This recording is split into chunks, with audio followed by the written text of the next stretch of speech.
टसिदेलेक नमस्कार। तिब्बत टिभीको नेपाली प्रसारणमा स्वागत छ। म लिडो साङपो यस सप्ताहको तिब्बत परम्परा दलाइ लामा ज्यू र केन्द्रीय तिब्बती प्रशासनको साप्ताहिक समाचारहरूका साथ उपस्थित भएको छु।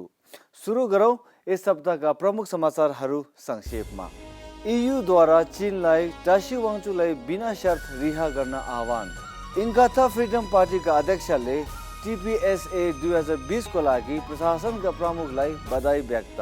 प्रशासनका प्रमुखले TNSA उद्घाटनको क्रममा तिब्बती खेलकुद भविष्यको एजेन्डाहरूको रूपरेखा प्रस्तुत। परम्परा दलाइ लामा ज्यूको पुनर्जन्म कसरी छनौट गर्नुमा परम्परा ज्यूको एकमात्र अधिकार, एसियाली बौद्ध सम्मेलनको निर्णय। धर्म र संस्कृति विभागले कीर्ति रिम्पोछेको मानवताबारे पुस्तकको सुरुवात। जापान संसदीय समर्थन समूहले तिब्बतको मुद्दाबारे छलफल गर्न बैठकको आयोजना। अब समाचार विस्तारमा।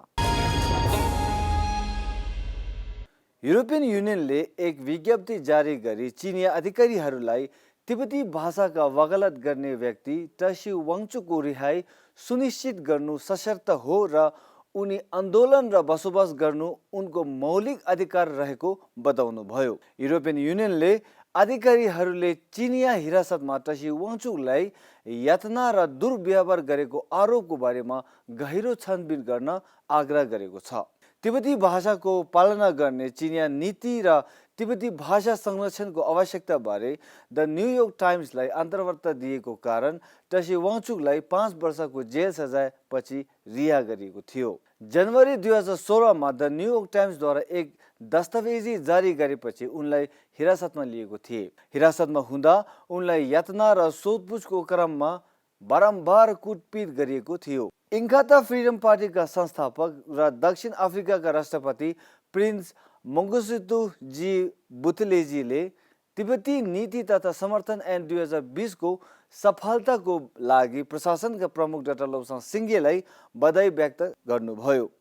उनले आजभन्दा 10 वर्ष अघि इन्काथा फ्रिडम पार्टीले केन्द्रीय तिब्बती प्रशासनलाई तिब्बती भित्र र निर्वासित दुवैका लागि वैध प्रतिनिधि निकायका रूपमा आधिकारिक मान्यता दिएको भन्दै केन्द्रीय तिब्बती प्रशासनलाई स्वीकार गर्नुभयो। उनले ऐतिहासिक बिलको आधिकारिक अमेरिकी नीतिको अवलोकन गरे र नवनिर्वाचित राष्ट्रपति बाइडेनको प्रशासन अन्तर्गत यो तदनुसार कार्यान्वयन हुने आशा व्यक्त गर्नुभयो। यस हप्ता मङ्गलबार स्वास्थ्य विभाग अन्तर्गत तिब्बती राष्ट्रिय खेलकुद सङ्घ कार्यालयको उद्घाटन प्रशासनका प्रमुख डाक्टर लोब्साङ सिङ्गेले गर्नुभयो। कार्यक्रमको मुख्य अतिथिका रूपमा डाक्टर सिङ्गेले तिब्बती राष्ट्रिय खेलकुद सङ्घको उल्लेखनीय उपलब्धिहरूको प्रशंसा गर्नुभयो।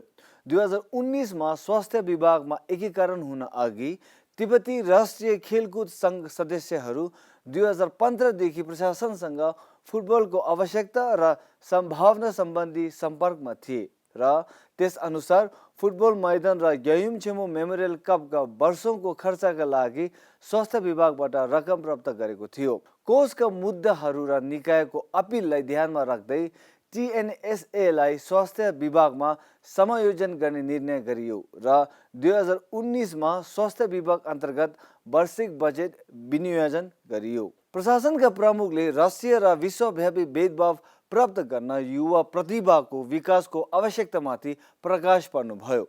स्वास्थ्य कल्याण छोइजोङ वाङचुकले आश्वासन दिँदै विभागले त्यसको आत्मनिर्भरताको सराहना गर्दा सङ्घलाई सबै आवश्यक सहयोग पुर्याउने छ भन्नुभयो। श्रीलङ्कामा आयोजित एसियाली बौद्ध सम्मेलनको कार्यकारी परिषदको बैठकले हालैमा परम्परा दलाइ लामा ज्यूको संस्थाको भविष्यका लागि प्रस्ताव पारित गर्नुभयो। ABCB को कार्यकारी काउन्सिलले दलाइ लामा संस्थाको भविष्यको स्थितिको बारेमा 3 अङ्कहरूलाई सर्वसम्मतिले समर्थन गरेको उल्लेख गर्नुभयो, जसमा भविष्यमा परम्परा दलाइ लामा ज्यूको संस्थागत र पुनर्जन्म जारी राख्ने, चिनिया सरकारले छनौट गरेको र स्थापना गरेको कुनै पनि दलाइ लामा ज्यूको उम्मेदवारलाई कहिले पनि मान्यता नदिने र अर्को दलाइ लामा खोज्ने 8 शताब्दी पुरानो अनौठो तिब्बती परम्परागत विधि प्रयोग गरी पहिचान गर्ने उल्लेख गरिएको छ। धर्म र संस्कृति विभागद्वारा परम्परा ज्यू प्रति कृतज्ञता वर्षको सम्मानमा प्रशासनले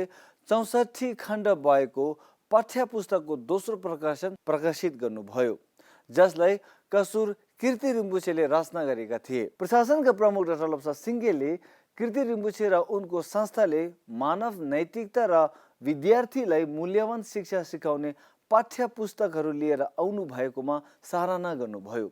पाठ्य पुस्तकको पहिलो प्रकाशन धर्मशालामा परमपवन ज्यूद्वारा धर्मशालाको कीर्ति गुम्बाको 25औं स्थापना दिवसको अवसरमा अनावरण गरिएको थियो। DIET को सेसनसँगै तिब्बतका लागि सर्वपक्षीय जापानी संसदीय समर्थन समूहको परिचालक निकायले प्रतिनिधि सभाको कार्यालय भवनमा तिब्बतको मुद्दामा छलफल गर्न र डाक्टर छेवाङ ग्याबु आर्यलाई जापान र पूर्वी एसियामा परमपवन दलाई लामा ज्यूको कार्यालय सम्पर्कको नयाँ प्रतिनिधिको रूपमा परिचय गराउन बैठक बोलाउनु भएको थियो। सर्वपक्षीय जापानी संसदीय समर्थन समूहका महासचिव श्री नाकाउ टाकाशी, तिब्बतका लागि सर्वपक्षीय जापानी संसदीय समर्थन समूहका अध्यक्ष श्री शिमोमुरा हकुबुन र जापान राष्ट्रिय फाउन्डेसनका अध्यक्ष सुश्री सकुरा योशीको सहभागी थिए। जापानी सांसदहरूलाई तिब्बतको संसदीय समर्थन समूहमा सम्मिलित हुन अपिल गरे र तिब्बती जनताको न्याय र